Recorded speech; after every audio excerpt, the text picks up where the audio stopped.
रास्ता रोको करणारे कार्यकर्ते पोलिसांनी केले स्थानबद्ध।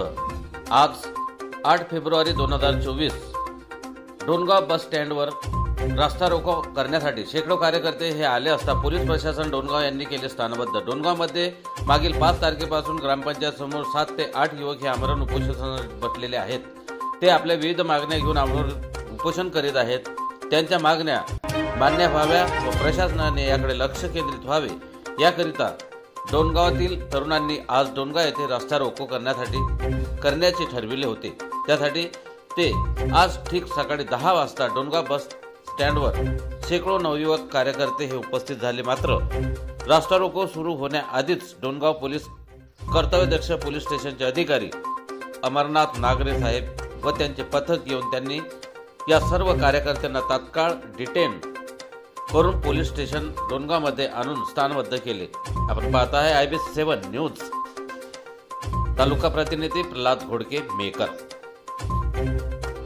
आपण बघत आहात IB7 न्यूज लाईव्ह। आज रोजी डोणगाव येथे ग्रामपंचायत समोर उपोषणकर्त्याचे उपोषण चालू आहे। त्याच्या उपोषणाला समर्थनार्थ म्हणून काही डोणगावातील नवयुवकांनी आज डोणगाव येथे रस्ता रोको करण्यात आला होता। परंतु त्यांना पोलीस स्टेशनच्या काही अधिकाऱ्यांनी उचलून डोणगाव पोलीस स्टेशनमध्ये स्थानबद्ध केलेले आहेत। तर आपण माझ्यासोबत बघू शकता लाईव्ह। आज रोजी डोणगाव येथे रस्ता रोको करण्यात आला होता। त्या संबंधात काही तरुण वर्गांना इथे पोलीस स्टेशनने डिटेन केलेले आहे। त्या संदर्भात आपण त्यांची प्रतिक्रिया घेऊया। तर आज तुम्हाला रस्ता रोको करण्यात असताना जे डिटेन केलं त्यावर आपल्याला आम्ही लोकशाहीच्या मार्गाने उपोषण करत 4 ते 5 दिवस झाले आज तिथे बसलेले असताना शासन प्रशासन आमच्या कोणत्याच मागण्याकडे लक्ष देत नाही। त्यामुळे आम्हाला असे कठोर पावलं उचलण्याचा आज वेळ आलेली आहे आणि शासन प्रशासनाने जर आमच्याकडे अजून लक्ष दिले नाही तर आम्ही याच्यापेक्षाही कठोर पावले उचलू।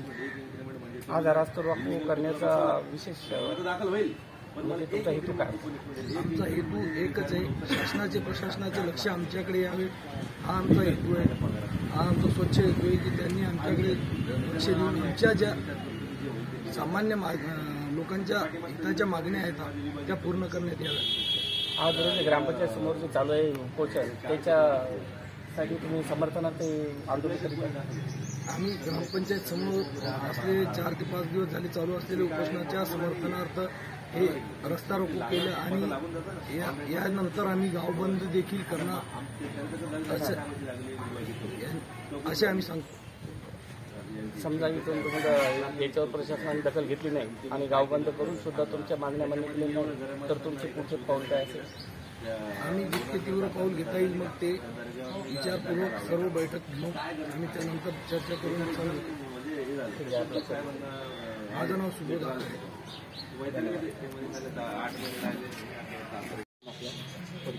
माझं नाव आशिष सुभाष आंबेकर।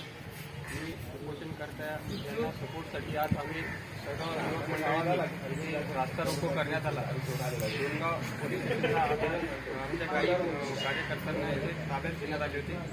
तर आमच्या ज्या जनहिताच्या मागण्या आहेत त्या अद्यापही 4-5 दिवस उपोषण करूनही पूर्ण न झाल्यामुळे आम्हाला हे पाऊल उचलावे लागले। आता यानंतरही आमचं गावबंदचा इशारा आम्ही देत आहोत। लवकरात लवकर प्रशासनाने ज्या मागण्या आहेत त्यांची दखल घ्यावी, कारण कालपासून उपोषण करते दोन जणांची प्रकृती खालावलेली आहे। तरी लवकरात लवकर प्रशासनाने गाव पातळीवरती प्रशासनाने दखल घ्यावी उपोषणाची, ही आमची मागणी आहे। ठीक आहे। उपोषणकर्त्यांना समर्थन करणारी नवयुवक मंडळी डोणगाव।